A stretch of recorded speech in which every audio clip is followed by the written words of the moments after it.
Friends, मेरा नाम उमा जिंदल है और आपका बहुत बहुत स्वागत है आपके अपने YouTube channel commerce net point पर। फ्रेंड्स, पेपर 2 की यूनिट 8 जिसकी लास्ट क्लास में मैंने आपको बाज़ार के अर्थ, प्रकार और इसकी विशेषताओं के बारे में बताया था और आज की क्लास में हम पढ़ेंगे बाज़ार विभक्तिकरण यानी कि मार्केट सेगमेंटेशन।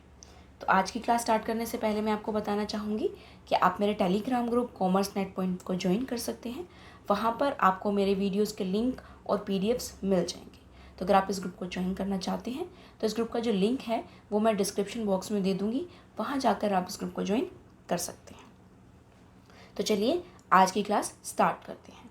तो देखिए, सबसे पहले हम पढ़ेंगे कि जो हमारा बाज़ार विभक्तिकरण है यानी कि जो हमारा मार्केट सेगमेंटेशन है, इसकी हमें ज़रूरत क्यों पड़ती है, इसकी संकल्पना के बारे में हम जानेंगे कि आखिर जो बाज़ार विभक्तिकरण है वो हम क्यों करते हैं, उसकी हमें ज़रूरत क्यों पड़ती है। ठीक है, तो देखिए, जैसा कि आज के टाइम में आप सभी को पता है कि जो हमारे प्रोडक्ट्स हैं या जो सर्विसेज हैं वो बहुत बड़ी मात्रा में बनाए जाते हैं। ठीक है, प्रोडक्ट्स जो हैं वो बहुत तरह तरह के प्रोडक्ट्स आज के टाइम में आने लगे हैं। ठीक है, एक अगर आप स्पेशल चीज़ को भी ले लें तो उसके भी आपको बहुत से जो प्रोडक्ट्स हैं वो बहुत से प्रोडक्ट्स मार्केट में आपको मिल जाएंगे एक ही चीज़ से रिलेटेड भी। ठीक है, तो आज के टाइम में क्या है, हम एक पर्सन की सभी नीड्स को पूरा नहीं कर सकते। कोई भी एक बिजनेसमैन है या कोई भी एक विक्रेता है, वो सभी प्रोडक्ट्स को नहीं बेच सकता। तो उसके लिए हम क्या करते हैं, उसके लिए हम बाज़ार का विभक्तिकरण कर देते हैं। ठीक है, बाज़ार का विभक्तिकरण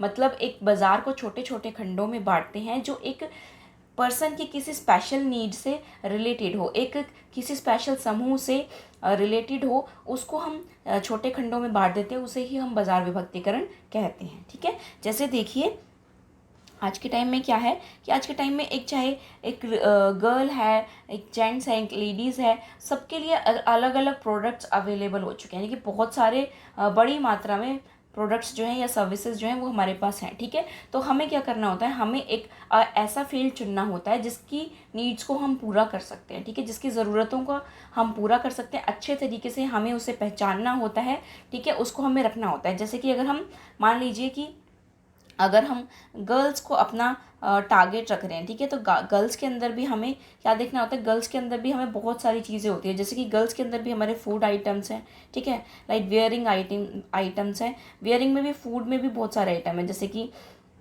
रेगुलर बेसिस पे हैं या जंक फूड हैं। ठीक है, उसी तरीके से जो हमारे वेयरिंग आइटम्स हैं, वेयरिंग आइटम्स के अंदर भी हमारे बहुत सारी चीज़ें आती हैं, जैसे कि कोई वेस्टर्न है, कोई इंडियन है। ठीक है, इंडियन में भी साड़ी, सूट्स वगैरह। तो इस तरीके से बहुत सारी चीज़ें होती हैं जिसमें हमें एक सिलेक्ट करना होता है, एक ग्रुप को सिलेक्ट करना होता है कि इस ग्रुप के अंदर हम अपने जो हमारे प्रोडक्ट्स हैं उनको रखेंगे और इस ग्रुप के ज़रूरतों को हम पूरा कर सकते हैं। ठीक है, हम देखते हैं कि हमारे लिए कहाँ पर सबसे ज़्यादा जो ऑप्शंस हैं वो मौजूद हैं, कहाँ पे सबसे ज़्यादा अवसर जो मौजूद हैं, वहाँ पर हम उनको अपने लिए सिलेक्ट करते हैं, अपनी मार्केटिंग के लिए सिलेक्ट करते हैं। ठीक है, तो इस सारे प्रोसेस को जो हम बोलते हैं उसे हम बोलते हैं लक्ष्य विपणन प्रणाली। ठीक है, उसे हम क्या बोलते हैं, लक्ष्य विपणन प्रणाली। जब कोई विक्रेता अपने लिए लक्ष्य बाजार चुनता है, उसके ऊपर काम करता है, तो इस पूरी प्रोसेस को हम बोलते हैं लक्ष्य विपणन प्रणाली। ठीक है, तो बाजार विभक्तिकरण जो होता है वो इसका फर्स्ट स्टेप होता है। देखिए, लक्ष्य विपणन प्रणाली जो होती है वो हमारे टोटल 3 स्टेप्स होते हैं। सबसे पहला स्टेप होता है हमारा बाजार खंडीकरण यानी कि बाजार विभक्तिकरण, आप इसको कुछ भी बोल सकते हैं, खंडीकरण या विभक्तिकरण। ठीक है, तो देखिए, सबसे पहले हमारा जो स्टेप होता है वो होता है बाजार खंडीकरण। ठीक है, इसके अंदर हम आइडेंटिफाई करते हैं कि हमारी जो मार्केट है हम उसको किस तरीके से बांट सकते हैं, कौन कौन से छोटे खंडों में उनको बांट सकते हैं। ठीक है, हम डेवलप करते हैं यहाँ पर अपने सेगमेंट्स को, अपने खंडों को यहाँ पर डेवलप करते हैं। ठीक है, उसके बाद बाजार लक्ष्य निर्धारण, सेकंड स्टेप होता है लक्ष्य विपणन प्रणाली का बाजार लक्ष्य निर्धारण यानी कि मार्केट टारगेटिंग। तो यहाँ पर हम क्या करते हैं, हम अपना जो हमारा लक्ष्य होता है उसको सिलेक्ट कर लेते हैं, उसको चूज़ करते हैं कि हम इस ग्रुप के लिए, इस समूह के लिए हम अपना जो मार्केटिंग है उसको प्रोवाइड करेंगे। यहाँ पर हम अपने प्रोडक्ट्स वहाँ पर बनाएंगे उसके लिए। ठीक है, ये सभी चीज़ें हम यहाँ पर सिलेक्ट करते हैं। ठीक है, उसके बाद बाजार स्थितियाँ यानी कि मार्केट पोजिशनिंग। तो मार्केट पोजीशनिंग क्या होता है, अपनी मार्केट को जो है हम सेट करते हैं, पोजीशन उनको देते हैं। तो हम इन सभी चीज़ों के बारे में जो है सेकंड और थर्ड स्टेप के बारे में हम बाद में बात करेंगे। आज की क्लास में हम बाजार खंडीकरण यानी कि मार्केट सेगमेंटेशन के बारे में बात करेंगे। ठीक है, तो सबसे पहले देखिए जो हमारा बाजार विभक्तिकरण होता है उसका अर्थ क्या होता है। ठीक है, यानी कि मीनिंग के बारे में अब हम पढ़ेंगे।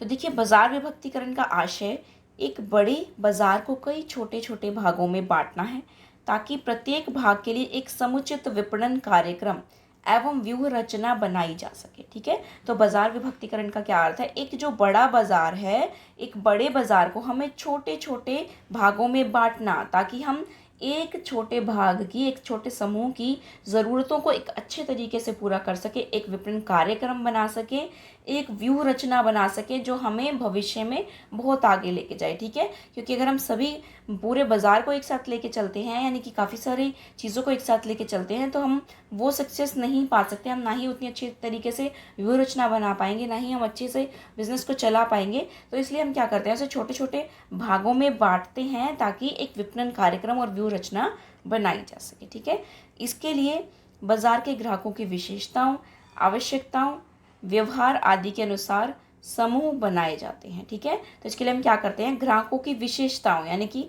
उन ग्राहकों की क्या विशेषताएं हैं, वो किस तरीके से प्रोडक्ट्स खरीदते हैं, उनकी आवश्यकताएं यानी कि जैसे फूड आइटम हो गया, वेयरिंग आइटम हो गया, तो इस तरीके से उनकी आवश्यकता के आधार पर या फिर उनके व्यवहार के आधार पर कि वो क्या व्यवहार अपनाते हैं प्रोडक्ट्स को खरीदते टाइम पे। ठीक है, इन सभी के अनुसार हम अपने जो बाज़ार हैं उनका अलग अलग समूह बनाते हैं तथा प्रत्येक समूह की विशेषताओं को ध्यान में रखते हुए अलग विपणन कार्यक्रम एवं व्यूह रचना तैयार की जाती है। ठीक है, तो एक समूह के लिए हम अलग अलग विपणन कार्यक्रम और अलग अलग व्यूह रचना बनाते हैं। ठीक है, हर ग्रुप के लिए एक अलग व्यूह रचना होती है। तो बाजार विभक्तिकरण की अनेक विद्वानों ने जो है वो भी परिभाषाएं दी हैं। तो सबसे पहले देखिए फिलिप कोटलर ने क्या कहा है।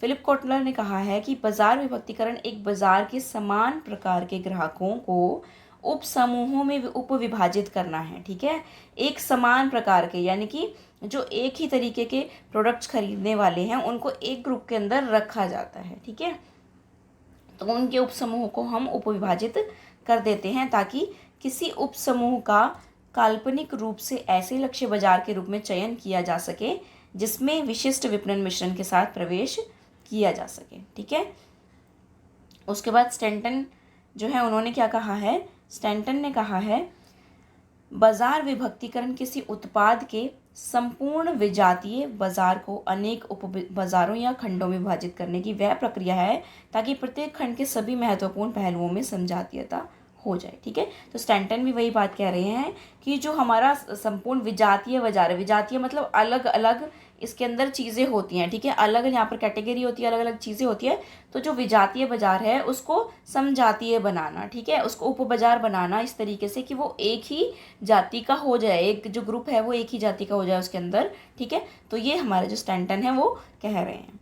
उसके बाद देखिए निष्कर्ष रूप में कहा जा सकता है कि बाजार विभक्तिकरण के अंतर्गत विभिन्न प्रकार के ग्राहकों को उनकी आवश्यकताओं के अनुसार समूहों में विभाजित किया जाता है। ठीक है, ताकि समान विशेषताओं वाले ग्राहकों के लिए एक समान विपणन कार्यक्रम तैयार कर विपणन कार्य में सफलता प्राप्त की जा सके। ठीक है, तो ये जो मेन चीज़ है वो यही है कि हमारे बाज़ारों को छोटे छोटे समूहों में बांटना जो एक ही चीज़ों से रिलेटेड हो, एक ही ग्रुप से रिलेटेड सारी चीज़ों को उसके अंदर रखा जाता है। ठीक है, चलिए अब हम इसके महत्व के बारे में पढ़ेंगे कि जो हमारा बाज़ार है उसके महत्व क्या है, उसके प्रभावी, अगर हम बाज़ार प्रभावी खंडीकरण करते हैं तो उसका महत्व क्या क्या है, उसकी इम्पोर्टेंस के बारे में हम पढ़ेंगे। तो सबसे पहले देखिए बाज़ार खंडों का तुलनात्मक अध्ययन। ठीक है, तो यहाँ पर हम क्या कर सकते हैं, जब हम अपना बाज़ार खंडीकरण करते हैं तो हम क्या करते हैं, सभी के अंदर तुलनात्मक अध्ययन कर सकते हैं। तुलनात्मक अध्ययन मतलब हम देख सकते हैं कि कहाँ पर सबसे ज़्यादा हमारे लिए अपॉर्चुनिटी है। ठीक है, हम जब सभी ग्रुप्स का हम अवलोकन करते हैं वहाँ पर हम देखते हैं उनके अंदर हम तुलनात्मक अध्ययन करते हैं कि हम इस ग्रुप के साथ जा सकते हैं, इस ग्रुप के साथ जा सकते हैं, यानी कि हम गर्ल्स के प्रोडक्ट्स के साथ ज़्यादा जा सकते हैं या फिर हम जेंट्स के प्रोडक्ट्स के साथ ज़्यादा जा सकते हैं, बॉयज़ के प्रोडक्ट्स के साथ ज़्यादा जा सकते हैं। हमारे लिए कहाँ पर बेस्ट अपॉर्चुनिटी है, कहाँ पे बेस्ट फील्ड है, कहाँ पर हम सबसे ज़्यादा सर्विस प्रोवाइड कर सकते हैं। ठीक है, हमारे लिए बेस्ट मेथड कौन सा रहेगा, इसके लिए यहाँ पर हम तुलनात्मक अध्ययन जो है कर सकते हैं अपने उसके अंदर। ठीक है, तो यहाँ पर मान लीजिए हम क्या सिलेक्ट कर लेते हैं, हम यहाँ पर सिलेक्ट कर लेते हैं अपने लिए कि हम लेडीज़ वेयर जो है उसको हम अपना जो विपणन जो है वहाँ पर हम उसके अंदर प्रोवाइड करेंगे। ठीक है, उसके बाद आता है सर्वोत्तम लक्ष्य बाजार का चयन। ठीक है, तो हमने लेडीज़ को यहाँ पर डिवाइड कर दिया, अलग अलग लेडीज़ जेंट्स के आधार पर हमने बाजार खंडीकरण कर दिया। ठीक है, तो अब यहाँ पर हम सिलेक्ट कर रहे हैं अपना लक्ष्य बाजार, हमें सिलेक्ट करना होता है इसके लिए कि लेडीज़ जो है उनके अंदर भी हमारी बहुत सारी चीज़ें होती हैं, जैसे कि अभी मैंने बताया था कि वेस्टर्न वेयर हैं या फिर इंडियन ड्रेसेस है। इंडियन ड्रेसेस के अंदर भी सूट्स है, साड़ीज़ हैं, ये सभी चीज़ें। तो हम यहाँ पर अपना लक्ष्य बाजार का चयन भी यहाँ पे कर सकते हैं इसके थ्रू, कि जैसे हम सिलेक्ट कर लेते हैं कि हमें सूट्स के मार्केट में मार्केटिंग करनी है। ठीक है, उसके बाद नेक्स्ट महत्व है इसका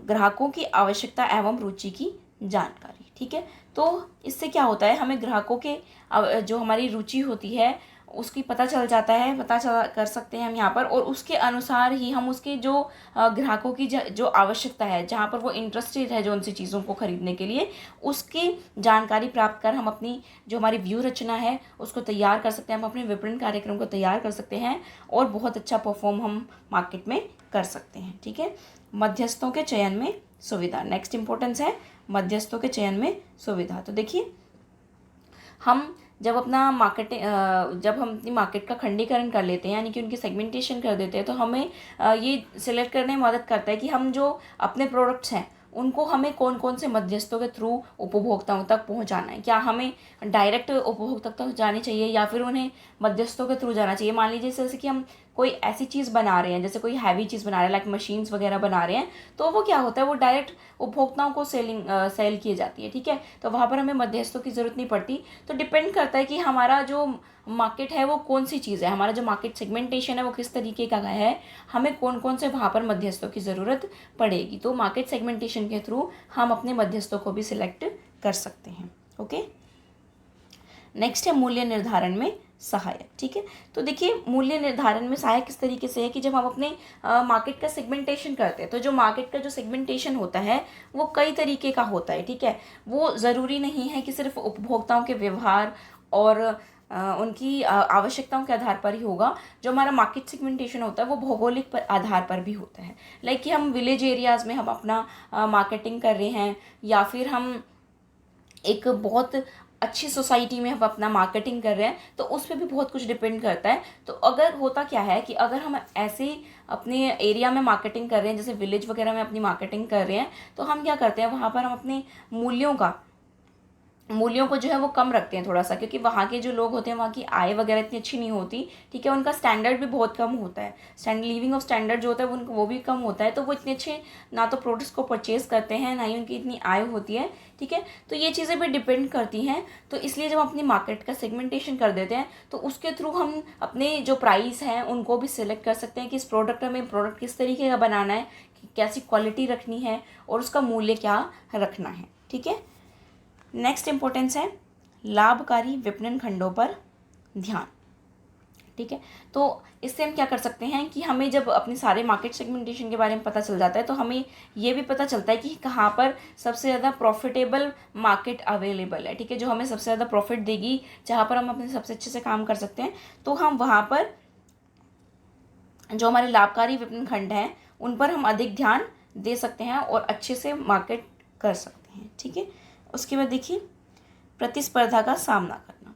तो प्रतिस्पर्धा का सामना किस प्रकार कर सकते हैं हम बाजार खंडीकरण के थ्रू, कि जब हम अपनी मार्केट के बारे में पूरी नॉलेज गेन कर लेते हैं कि क्या क्या चीज़ें हैं, कैसे काम हो रहा है यहाँ पर। ठीक है, तो हम प्रतिस्पर्धी जो है उनसे भी अच्छी टेक्निक बना सकते हैं, उनसे अच्छी व्यू रचना तैयार कर सकते हैं, अपने प्रोडक्ट्स को इस तरीके से का बना सकते हैं कि जो एक हमारा प्रतिस्पर्धी प्रोवाइड करवा रहा है, जो भी क्वालिटी या जिस तरीके से हमारे प्रोडक्ट्स को वो प्रोवाइड करवा रहा है, उनसे एक अच्छे तरीके से हम मार्केट में रख सकते हैं अपने प्रोडक्ट्स को, जिससे कि हमें पॉपुलैरिटी मिलेगी और हम अपने प्रतिस्पर्धियों का सामना अच्छी तरीके से कर सकते हैं। ठीक है, तो लास्ट इंपॉर्टेंस है इसकी असंतुष्ट बाजारों खंडों पर ध्यान केंद्रित करना। ठीक है, तो देखिए इससे क्या होता है कि हमें पता चल जाता है कि जो हमारे असंतुष्ट बाजार खंड है, यानी कि कौन कौन से ऐसे खंड है जहाँ पर कंज्यूमर्स को सेटिस्फेक्शन नहीं मिल रहा है, उपभोक्ताओं को सेटिस्फेक्शन नहीं मिल रहा, तो हम इस बात का भी पता लगा सकते हैं कि उन्हें सेटिस्फेक्शन क्यों नहीं मिल रहा, क्या कमी रह गई है, वहाँ पे